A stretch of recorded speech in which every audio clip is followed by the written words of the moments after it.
Content warning. This video has been filmed while life continues on around me. You may hear a chihuahua snoring, phone noises, creaky chair sounds, desk shifting, humidifier running, and so on. I do my best to keep all the crazy distractions at bay, but sometimes we just have to go with the flow. I appreciate your understanding. Hello everyone. Welcome to Conversations with Sakina and your weekly pick-a-card message from the birds. Take a look at the 3 different piles and choose the one you feel most drawn to. Timestamps are in the description box below. Enjoy your reading. Welcome, Pile 1. Just a quick reminder that this is a general reading and may not fit for you. If this is the case, please consider choosing another pile or just passing whatever doesn't work for you on to someone else. Also, please like and subscribe. Okay, Pile 1, let's see what the birds have to share with you for this week. We have the Queen of Cups,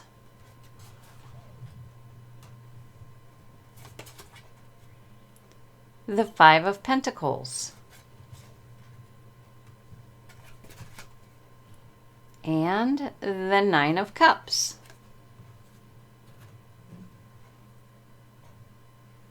Okay, so I feel like this is for those people who feed the outside birds and perhaps shelter them as well. What I'm seeing here with the Queen of Cups is that she is in the egg-laying mode. She's been mated with, and she is carrying eggs.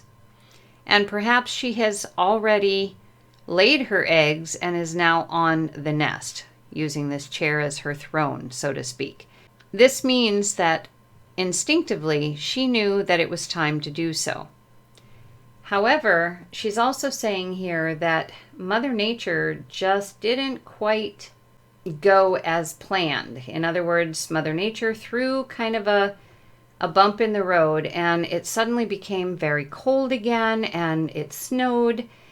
And so, sadly enough, it doesn't look like the eggs survived, or they have survived and it's a bit of a struggle. She is very concerned that they will not hatch because it became cold. She, of course, continued to sit on them.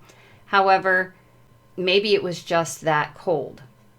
So what she's saying here with the 9 of Cups is she would very much appreciate if you would continue to provide the wonderful things that you have provided for her throughout the winter months and also into the spring here, because that could make all the difference in whether or not her babies survive. And she's saying here we have cups, we have pentacles, we have cups, so we have water, earth, and water. So there is no air with the swords, and there's no fire with wands. So she's saying right here that it was almost so cold they could barely breathe, and there was just no warmth to be found. So even her sitting on those eggs, if she had no warmth, then it would be difficult to keep those eggs as warm as they should be. So time will tell, but it will be very, very helpful if she has the opportunity to, trading off with her mate, obviously, to make sure she is getting good nutrition to keep her body fat. Because in the wintertime, that's how they survive, their body fat. What little they have, simply because they're very fast in their flying, they're very fast moving creatures, but it keeps their energy level up and, helps them provide warmth for themselves. So they're asking you, please do not take away the special food that you've been giving them through the winter months, at least not yet. So that is the message from the birds for this week, Pile 1. Until next week, take care. Welcome, Pile 2. Just a quick reminder that this is a general reading and may not fit for you. If you find this is the case, please consider choosing another pile or just passing whatever doesn't work for you on to someone else. Also, please like and subscribe. Okay, Pile 2. Let's see what the birds have to share with you this week. We have the Fool,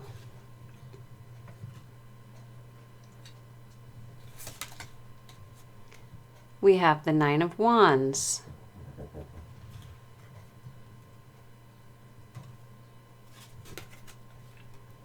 And we have the King of Swords. Okay, so I think this is probably for people who have been feeding the outdoor birds. What they're showing here is they're letting you know that it's about that time for the baby birds to start leaving the nest. And this is a big and bold step. It's something that, of course, they must do. They must finally take flight, even if it's a very short flight from nest to ground. But it is necessary for them to do that first step. And the birds are sharing what an amazing step that this actually is. They have no idea what awaits them, and they still have their parents here to protect them, but they need to take that first step of their own. So the birds are saying, keep watch. This is what's going to start happening here. With the Nine of Wands, they're letting us know that these baby birds, they go through a lot from the time that they leave the nest. There are so many dangers, so many things that could go wrong with this flight from nest to ground and after they're down there. There's a lot of predators out there and a lot of things that they can get caught in, and it's just a very treacherous place for them to be. So the birds are asking you to keep an eye out for the young ones that perhaps you see on the ground, and try to keep the predators away from them. Their parents will do the same. Don't take the birds in unless you do not see any mom and dad. If you don't see a mom and dad, then feel free to do so because you don't want the little ones starving. But try to keep the predators away from the baby birds if at all possible. And if you see one kind of stuck in the brambles and it appears to be in distress, please try to help it and get it out of the brambles. So what happens is those who are strong enough, they might be scarred, they might feel a bit battered and worn out, but they will eventually get to the point where they become adults and they're strong and they've learned everything that they need to learn in the air and on the earth. Everything that they need to learn to survive. And they basically take their own throne, so to speak, and follow in the footsteps of their parents. But the birds are saying sometimes they cannot do that without your assistance. So since you're a bird lover, they want to let you know what is going on here and how difficult it can be for those babies to get to this point without perhaps a little bit of help. So that is the message for this week, Pile 2. Until next week, take care. Welcome, Pile 3. Just a quick reminder that this is a general reading and may not fit for you. If you find this is the case, please consider choosing another pile or just passing on whatever doesn't work for you. Also, please like and subscribe. Okay, Pile 3, let's see what the birds have to share for this week. We have the Wheel of Fortune. We have the Five of Pentacles.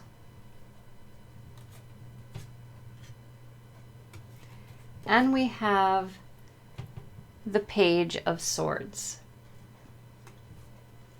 Okay, so I feel like what the birds are sharing here with this Wheel of Fortune, and this would be for anyone who takes care of birds or just notices birds on a regular basis, even people who have birds in their home. The birds are noticing, they say, a different energy, something that is very unusual, an active energy, some kind of change that is coming forth and just seems very unusual, I'm going to say, unusual. And with the Five of Pentacles, this is part of that unusual feeling. This card just feels very energetic. This whole thing feels very energetic. And what they're showing here is the energy is going to affect some, a great deal, and others are not going to notice it quite as much. Those who are noticing, and this will include the birds, you may notice certain birds acting very different because they are perhaps more tuned in to what's going on the earth than other birds. And maybe this is due to maybe the younger birds or the new spring birds just are not familiar enough with the earth or how the earth reacts to certain things, or maybe they're not quite used to frequencies yet. But the birds down here might be the older birds that are really going through a lot and feeling almost bogged down by whatever this energy is. And the birds are saying this is something that as humans we will also notice. We might be more tired than we usually are, but then you'll notice other people who don't seem to be having any problem with it at all. And in this case, those people, the human people, may be ones who already have quite the high vibration. And these here are ones who are just coming into the understanding of vibration, frequency, and the changes that can take place. This is a learning game for all involved.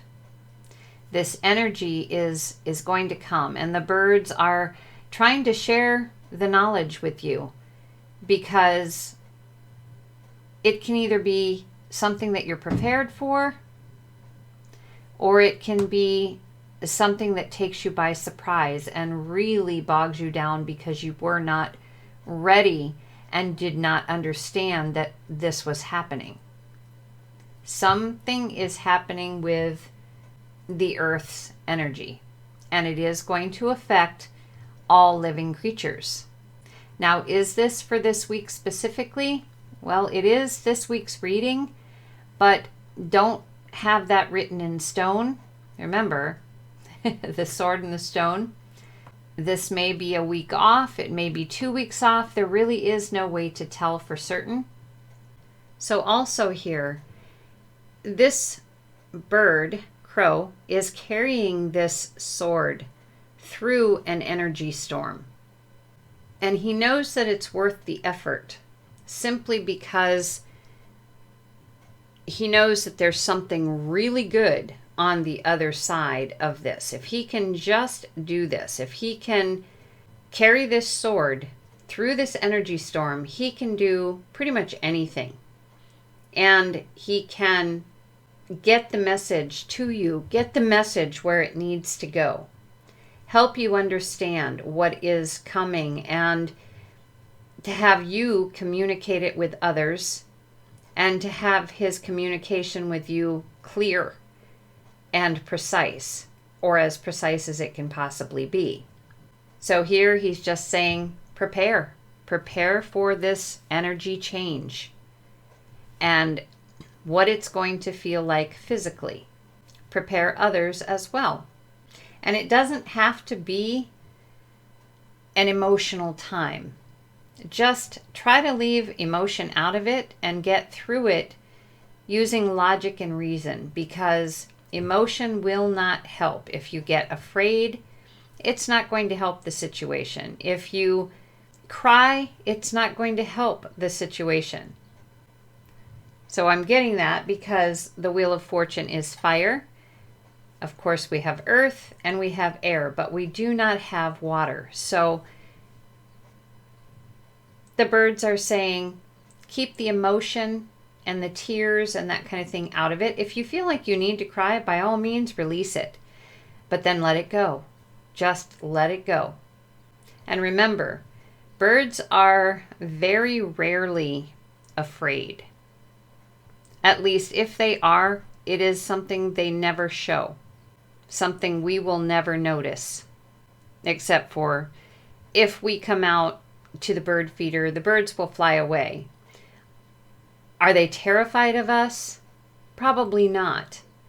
They just fly away because that is an instinctive way for them to react. They have never been taught to trust humans. So perhaps follow the bird's actions. Be prepared, but don't overreact. Okay, so that is the message from the birds for this week, pile 3. Until next week, take care.